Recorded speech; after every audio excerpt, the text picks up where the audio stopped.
हमारा देश भारत आस्थाओं का देश है। यहाँ पर आध्यात्मिक लोग बहुत वास करते हैं और हमारे साथ में है इस समय सिद्धपीठ नाका हनुमानगढ़ी के महंत श्री रामदास जी महाराज जी ने अभी तक एक लोगों का ध्यान इस तरफ नहीं गया था कि जो हम फूल चढ़ाते हैं, जो हम बेलपत्र चढ़ाते हैं, जो तुलसी चढ़ाते हैं प्रभु को, वो बहुत चीज़ें वेस्ट जाती हैं, गंदी, एक अपवित्र हो जाती है। एक इन्होंने एक नई तकनीक, एक आपके मस्तिष्क की उपज कह सकते हैं, कि इसको कैसे सदुपयोग किया जाए। तो महाराज जी ने एक अनुबंध किया है डॉक्टर राम मनोहर लोहिया अवध विश्वविद्यालय से 3 वर्ष का।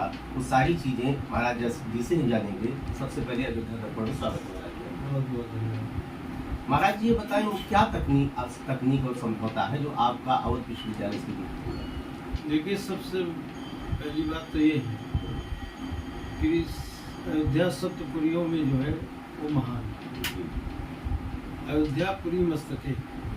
अयोध्या समस्त पुरियों का ब्रह्मांड है, मस्तक है। ऐसी स्थिति में जब 9 नवंबर 2019 को माननीय सर्वोच्च न्यायालय द्वारा राम मंदिर के पक्ष में फैसला आया, ऐतिहासिक फैसला आया, उस दिन का ये संयोग ही था कि न्याय के देवता है शनि, और जो फैसला भी आया वो 9 नवंबर 2019 दिन शनिवार को है।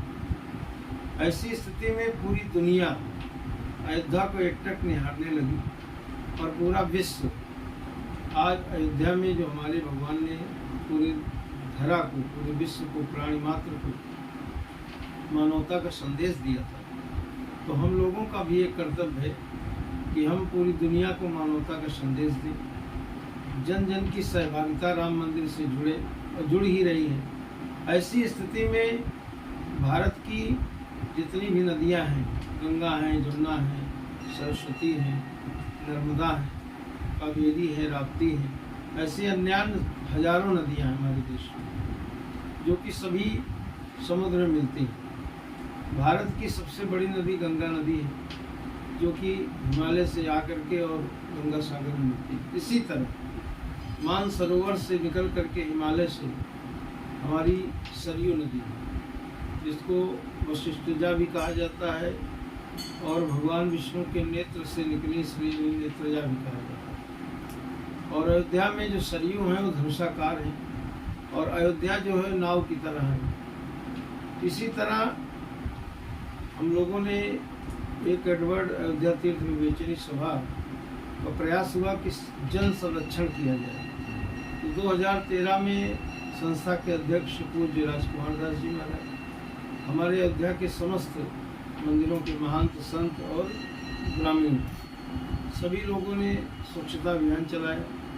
उसमें हम लोगों ने 26 दिन में जो है भरत कुंड को साफ किया, फिर 1 महीने में सीता कुंड को साफ किया, फिर खजुआ कुंड को साफ किया, फिर सरयू नदी के तट पर हम लोगों ने स्वच्छता अभियान चलाया और एक मैसेज दिया कि ग्रीन अयोध्या, क्लीन अयोध्या। अयोध्या हरी भरी हो और स्वच्छ हो। जब हम नदियों को स्वच्छ रहे, हम तो सबको संदेश देंगे कि जहाँ तक हो सके, लिखा भी है गोस्वामी जी ने कि दरस परस मज्जन अरु पाना हर ही पाप का वेद हो। नदियों में नित्य स्नान हो, लेकिन स्वच्छता पूर्वक हो, कि पहले आप अपने घरों से स्नान करके तब नदी में स्नान करें, जिससे कि हम उसको जो है स्वच्छ बना सकें। इसी क्रम में 2018 में डॉक्टर राम मनोहर लोहिया अवध विश्वविद्यालय के तत्कालीन कुलपति मनोज दीक्षित जी और हम लोगों ने मिल करके ये एक समझौता किया कि जितने भी मंदिरों के, अयोध्या के मंदिर के हैं, फैजाबाद के मंदिर जो थे उनके हैं, अब तो अयोध्या जनपद हो गया, उदी जी ने कर दिया, तो हम लोगों ने मिल करके एक प्रस्ताव तैयार किया कि कन्नौज की कंपनी से होकर के टाई अप करके, और ये हुआ कि अयोध्या के मंदिरों में जैसे बेलपत्र है, तुलसी है, पुष्प हैं, गुलाब के फूल हैं, बेलपत्र हैं, इनको हम प्रतिदिन वाहनों से एकत्र करें। फिर उनसे हम जैसे इत्र है और अगरबत्ती है, धूप बत्ती है और अन्यान, ये हुआ कि तमाम इस प्रकार की औषधियाँ आगे बढ़ाने का भी प्रस्ताव है कि बेलपत्र से और गुलाब के फूलों से, पंखुड़ियों से ये आयुर्वेदिक दवाएं भी बनाई हैं। ये आगे का विषय है। तो इसी क्रम में ये चला, लेकिन 3 साल के बाद जब योगी जी ने श्रीराम एयरपोर्ट की घोषणा किया अंतर्राष्ट्रीय, तो वह बिल्डिंग जो है उस अधिग्रहण में चली गई। तो दोबारा ये हुआ कि अब जो है नई बिल्डिंग के साथ यह काम शुरू।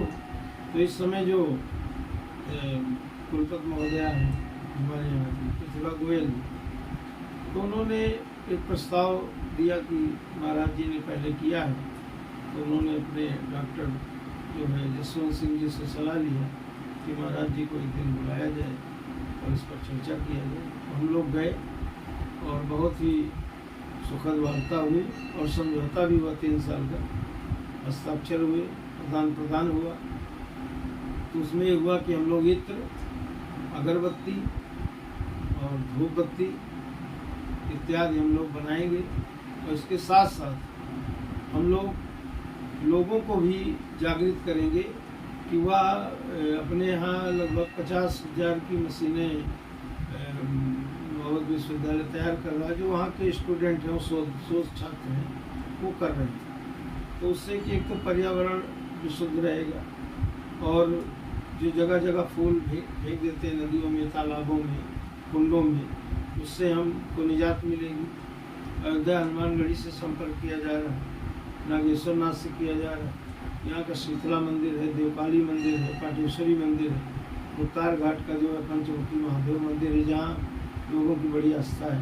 तो नाका हनुमानगढ़ी में प्रतिदिन जो है 25 किलो फूल निकलता है। एक और संस्था है फूल, जो गरीब जो है महिलाओं को जो बेरोजगार हैं उनको रोजगार देने का काम करती है।